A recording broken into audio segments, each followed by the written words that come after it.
Então, meus amados, bom dia, boa tarde, boa noite, não sei que hora que vocês estão vendo essa unidade, mas então estou aqui para iniciarmos mais uma vez a nossa disciplina, né? A nossa disciplina de 60 horas. Nós estamos aqui já na terceira unidade, quero dar as boas-vindas a vocês mais uma vez. E nessa unidade a proposta é repensar a educação inclusiva, seus desafios e possibilidades, né? Para isso, né, para fazer essa reflexão, nós iremos pontuar esses 3 tópicos, né? Nós vamos fazer, a proposta é fazer um breve passeio pelas unidades anteriores, discutir um pouco sobre a qualidade do ensino e as dificuldades enfrentadas pelas escolas e os novos modelos do fazer pedagógicos, estratégias inovadoras. Então, quais realmente as dificuldades que nós temos encontrado nessas escolas? Quais os novos modelos do fazer pedagógico, né?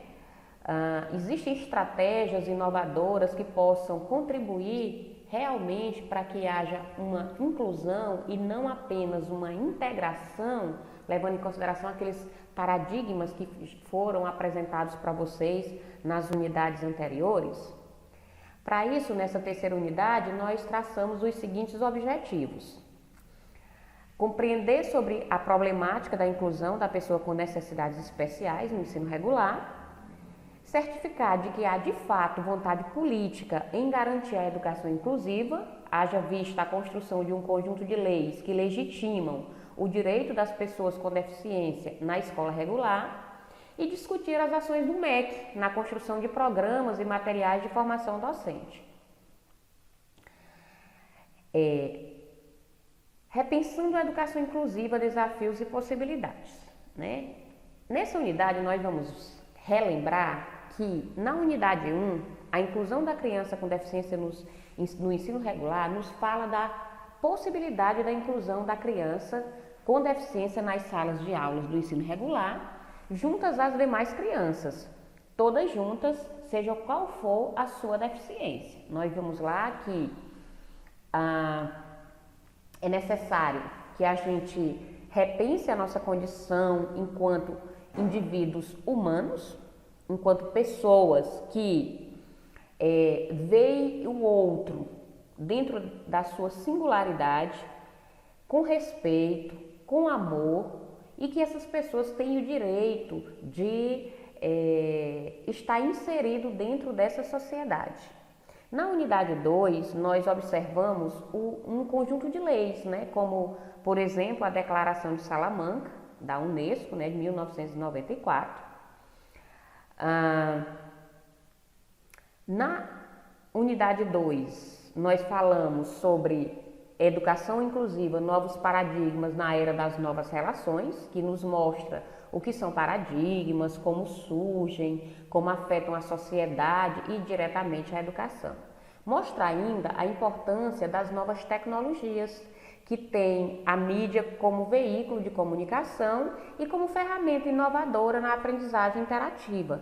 Mas autores apontam que se deve tomar alguns cuidados com esse novo modelo, como nós discutimos lá na unidade 2, né?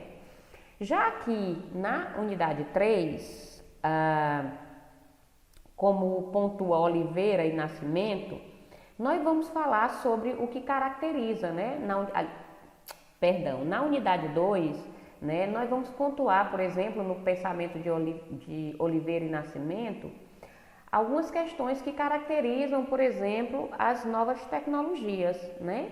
Que foi o que nós discutimos na unidade anterior, onde nós colocamos alguns exemplos, né, de materiais, de recursos, né, das tecnologias assistivas para a inclusão, né? Aqui na unidade 3, repensando a educação inclusiva, desafios e possibilidades, nós somos convidados ao entendimento de que se deve repensar a educação inclusiva, o que nos faz supor que há uma insatisfação com essa inclusão alardeada, mas que na verdade ainda há muito por fazer para que aconteça de fato, né? Então, o texto aqui deixa claro, né, a importância de pensar, né, de repensar essa educação inclusiva, porque há uma insatisfação ainda, há uma insatisfação das famílias que têm uma pessoa com deficiência, na dificuldade de inseri-las na escola, há uma insatisfação da parte de educadores com a falta de condições estruturais, tanto física quanto humana, como com relação à formação de professores, por exemplo, para que eles estejam aptos a fazer, né, a conseguir fazer com que essa inclusão de fato aconteça, né? Após um longo e penoso caminho, né, após um longo e penoso caminhar em busca de atendimento de qualidade para as pessoas com deficiência, os pais responsáveis por essas veem nas disposições da lei, a garantia de que seus filhos, né, deficientes, né, que aí a gente sabe que está entre aspas, porque não existe pessoas deficientes, existem pessoas com deficiências que não o incapacitam para as atividades. O que pode impedir são barreiras de acessibilidade, tanto ao conhecimento quanto ao transitar nesses espaços por falta de adaptação, tanto adaptações pedagógicas, no caso da escola, quanto também, assim como na escola, como em outras instituições, a falta de acessibilidade física, tá? Então, a garantia de que seus filhos deficientes finalmente passarão de um infindável estado de integração para a inclusão na escola regular. E aí eu vou chamar a atenção de vocês de novo, trazendo essa unidade um pouco como revisão das unidades anteriores, de que não é necessário uma integração apenas no sentido de a pessoa estar no local, mas é necessário que ela esteja envolvida, inserida, construindo, fazendo parte, se construindo também dentro desse processo.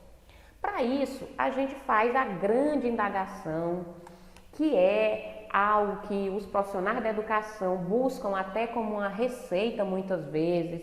O aluno das licenciaturas, eu sou professora, né, de algumas turmas, agora acabei de encerrar uma disciplina de educação inclusiva com a turma de física e com a turma de matemática, onde a gente fez um projeto bacana na APAE, né, que é um trabalho de pesquisa e extensão.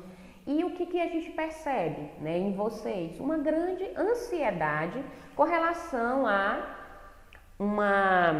vamos dizer, uma receita. Mas como é que eu faço isso? E aí a gente vai descobrir aqui em algumas discussões de que não existe receita, né? A prática pedagógica ela é construída no seu fazer pedagógico. Claro que a teoria lhe ajuda, né? Na adaptação de materiais, mas é só na experimentação, na sua vivência com a pessoa com deficiência, que você vai construir os meios com o próprio indivíduo que necessita desse trabalho, né? Então, eu estou fazendo uma revisão aqui, lembrando que desde a primeira aula eu abordei esses tópicos aqui. Eu não sei se vocês lembram do material anterior que tem exatamente esses tópicos, né? Para dizer que para passar de um paradigma da integração para a inclusão, não basta acolher. É preciso avançar nos conteúdos, garantindo a aprendizagem. É preciso que o aluno, ele aprenda, ele se desenvolva, ele consiga avançar de uma fase para outra, tá? Dentro das limitações dela, mas desenvolvendo o máximo dentro das suas potencialidades. Ao invés de focar, por exemplo, o atendimento clínico, deve-se dar apoio aos professores regentes e especialistas, né? A gente precisa fugir daquela ideia de que há uma cura, de que eles serão curados pelos médicos e então eles vão vir para a escola como um indivíduo dito normal. Não, as pessoas com deficiência, elas têm essa deficiência E elas vão continuar com essa deficiência. O que eles podem é evoluir, desenvolver em vários aspectos, principalmente nas questões pedagógicas, como nós estamos vendo aqui nesse curso, né? É necessário fazer adaptações físicas e pedagógicas nas escolas, que a gente vem repetindo isso ao longo das unidades.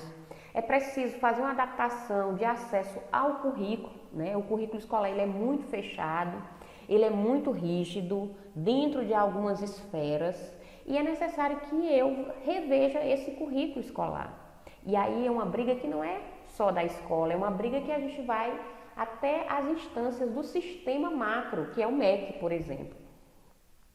É necessário que a escola conheça o atendimento suplementar, que é o Serviço de Apoio Pedagógico Especial aos Alunos com Necessidades Especiais. O que é isso, professora Sandra? Isso é o AEE, Atendimento Educacional Especializado, que vai prestar um serviço de apoio à escola, né? O aluno no período em um período ele fica na escola regular e no contraturno ele frequenta uma sala de AEE, de Atendimento Educacional Especializado, que não tem função pedagógica e sim função de desenvolvê-lo na habilidade que ele necessita. É a Libras, é o Braille, enfim. E quando se tratar de superdotado, por exemplo, e aí a gente volta à discussão do currículo, é necessário enriquecer esse currículo, porque o currículo adotados nas escolas não atendem às necessidades de alunos com superdotação, né, com altas habilidades. Então, para ver essa qualidade de ensino, né, a gente percebe que as escolas têm enfrentado muitas dificuldades, né? Por exemplo, uma das grandes preocupações dos professores: como atender às necessidades de aprendizagem desses alunos e como lidar especificamente com cada necessidade advinda das deficiências desses alunos, né? Como atender às necessidades de aprendizagem desses alunos? Repetindo, como lidar especificamente com cada necessidade advinda das deficiências desses alunos? Ah, essa é uma resposta mágica, né, gente? É isso que nós queremos, né? Nós ficamos muito preocupados em como fazer isso, né? E aí as respostas, né, são essas que a gente vai ver no decorrer dessas unidades. Primeiro, é preciso a utilização de metodologias de ensino variadas para atender aos diferentes estilos de aprendizagem dos alunos. Como nós ainda somos muito influenciados por uma concepção, né, de ensino tradicional, nós elegemos um único modo de ministrar aulas, né? Parece que se a gente não virar para o quadro, escrever, fazer aquela tarefinha tradicional com eles, repetir algumas informações, repetir isso numa avaliação, parece que não está sendo feito ensino, não é isso? E hoje, principalmente com as novas tecnologias, esse tipo de metodologia foi colocado em xeque, né? E aí, para auxiliar os professores, o MEC, né, ele vai utilizar de um material elaborado pela Unesco, né? E aí Barbosa vai citar isso, né, em 2008, falando sobre o conjunto de materiais de formação de professores, né, e necessidades especiais na sala de aula, né? E aí ele vai citar esses 5 pontos como fundamentais para a melhoria dos aspectos pedagógicos na sala de aula, que é a grande ansiedade do professor e realmente uma angústia que todos nós temos. Eu já trabalhei com crianças com necessidades especiais, que as pessoas utilizam esse termo e a gente vai já lá ver, lá nas últimas aulas, de que a nomenclatura necessidades especiais não deve ser utilizada, porque eles também, né, se a gente utilizar dessa forma, é uma separação, mas não vou discutir isso agora, porque vai ficar para as outras unidades, né? É necessário, né, uma aprendizagem ativa e significativa. O que é uma aprendizagem ativa e significativa, né? Segundo esse material produzido pela Unesco, uma aprendizagem ativa e significativa é uma abordagem que encoraja e estimula a participação ativa de todos. Né? Como? Através da troca de experiências na sala de aula, de forma a facilitar o desenvolvimento das habilidades e a construção de novos conhecimentos. É necessário também a negociação dos objetivos, né? Abordagens em que se valoriza cada participante para expressar suas ideias, experiências, seus objetivos individuais, que podem ou não ser modificados de acordo com o desenvolvimento do trabalho.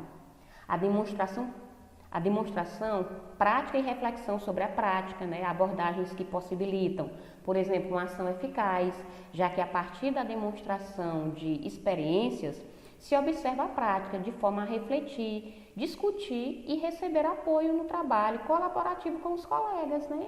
Eu preciso fazer essa demonstração, essa prática e essa reflexão sobre a prática através da observação, do desenvolvimento desses próprios educandos, né? De forma coletiva, né? A avaliação, ela precisa ser contínua, né? É necessário que haja abordagens que promovam a investigação sistêmica, construindo assim um processo de autoavaliação para uma permanente observação da prática, que influenciará as atividades como os meios de aperfeiçoar a aprendizagem. E principalmente é preciso apoio, né? É preciso abordagens que estimulem as pessoas a enfrentar desafios, já que na prática do apoio mútuo, os envolvidos aprendem melhor por se sentirem apoiados. É necessário que eu veja esse indivíduo como um indivíduo capaz e não como um coitadinho, alguém que não vai conseguir, alguém que eu não preciso nem passar atividade, que ele não vai conseguir fazer. Eu preciso, nessa adaptação metodológica e curricular, apresentar desafios a esse indivíduo. Mas, às vezes, eles vão conseguir realizar a mesma atividade que todos os demais da sala, mas vai ter deles que não vai conseguir e eu não posso esperar que ele consiga desenvolver tudo. Mas eu preciso apoiá-lo, incentivá-lo para que o máximo que ele conseguir desenvolver, ele se disponha a fazer isso também, né? Então, novos modelos do fazer pedagógico, estratégias inovadoras. Como então, que estratégias então eu devo utilizar para que isso aconteça, né? E aí eu trago aí Vygotsky, né, como uma forma desse fazer, dessas estratégias inovadoras, quando, por exemplo, ele nos apresenta os jogos, as brincadeiras, né? E aí, Vygotsky pontua da seguinte maneira: a situação de brinquedo é o espaço apropriado para a construção da aprendizagem e desenvolvimento das crianças, né?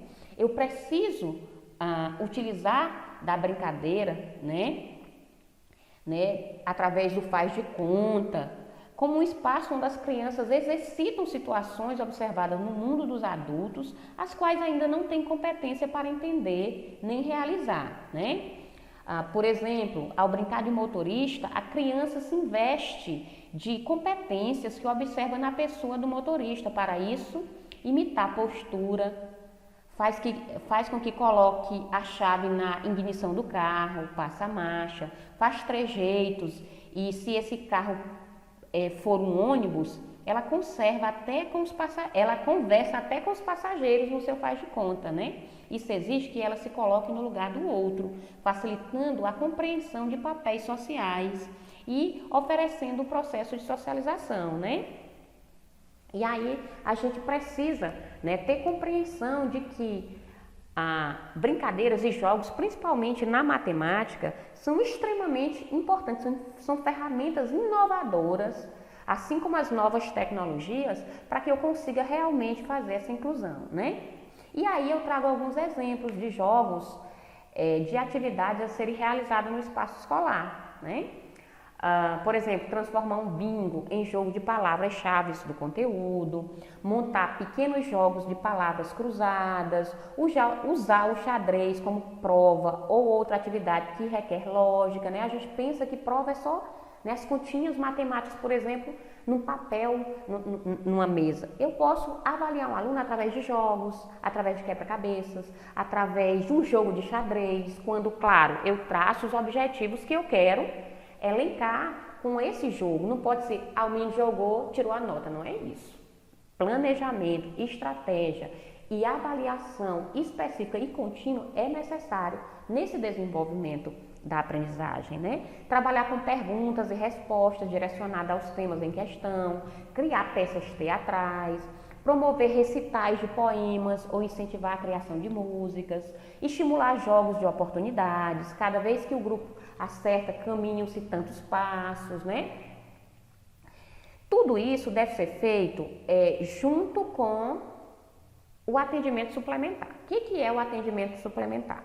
Esse atendimento é feito em salas de recursos ou multifuncionais, localizadas em escolas regulares, em horário contrário ao da sala de aula, com atividades que desenvolvam a criatividade, o raciocínio lógico, habilidades sociais e emocionais, cooperação, autoconceito, né? Então, por exemplo, acredito que na escola que vocês trabalharam ou estudaram, vocês viram que existe uma sala de recursos multifuncionais, aonde lá vai ter uma máquina de braille, material em libras, material para baixa visão, jogos que estimulem o desenvolvimento do raciocínio para pessoas com deficiência intelectual, por exemplo. Esse é o atendimento suplementar. Ele não substitui, é uma coisa que eu quero que vocês tenham em mente, ele não substitui o ensino regular. Ele é um suplemento para ajudar nas dificuldades.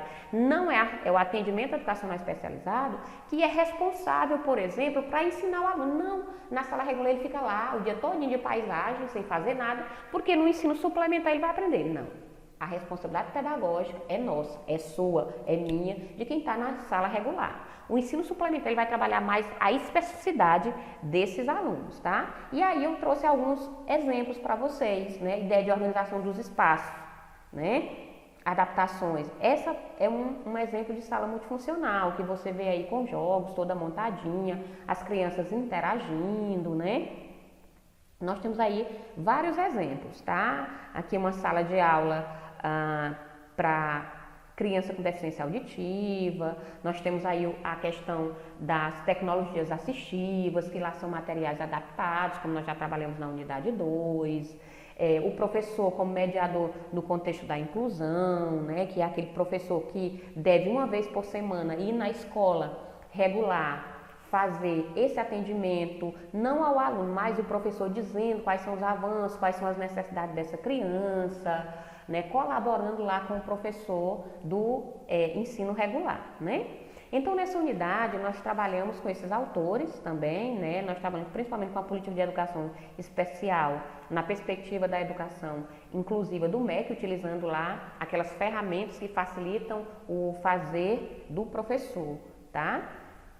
E aí, eu desejo a vocês bons estudos, que resolvam as atividades, que nos procurem se necessitar.